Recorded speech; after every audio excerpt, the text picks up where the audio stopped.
12ই জানুয়ারি 2025 স্বামী বিবেকানন্দের জন্মদিন ছিল। আমার দিদা অনেক দিন ধরেই শরীর খারাপ অসুস্থতায় ভুগছিল। তো দিদা সেদিন রাতে 10টার পর মারা গিয়েছিল। আর আমরা যেহেতু অনেকটা দূরে থাকি আর অনেকটা রাত্রে খবর পেয়েছিলাম, সেই জন্য ওই দিন আর যাওয়া হয়নি। আমরা গিয়েছিলাম 13ই জানুয়ারি ভোর 5টায়। আসলে দূরে থাকার জন্য যেতে যেতে একটু তো দেরি হয়ে গিয়েছিল। এতটা কষ্ট লাগছিল, খারাপ লাগছিল যে কি বলবো। অনেক দিন হয়ে গেছে, ভিডিওটা পড়ে আছে কিন্তু যে ছাড়তে ইচ্ছা করেনি। আসলে ভিডিওটা আমরা কেউ করিনি, করেছিল আমার পাপা রূপ।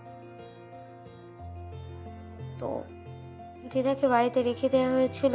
দিদার ভাগ্না ভাগ্নিরা সবাই তো দূরে থাকে, যাতে সবাই শেষবারের মতো দিদাকে একটু দেখতে পারে। তো সেই জন্যই অনেকটা বেলা হয়ে গেছিল তাকে নিয়ে যেতে। প্রত্যেককেই বলছি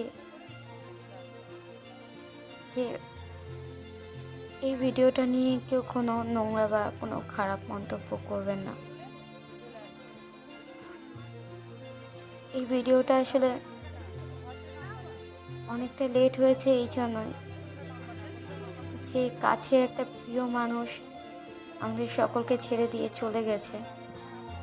আসলে সেই খারাপ লাগাটার জন্য আর ভিডিওটা শেয়ার করা হয়নি।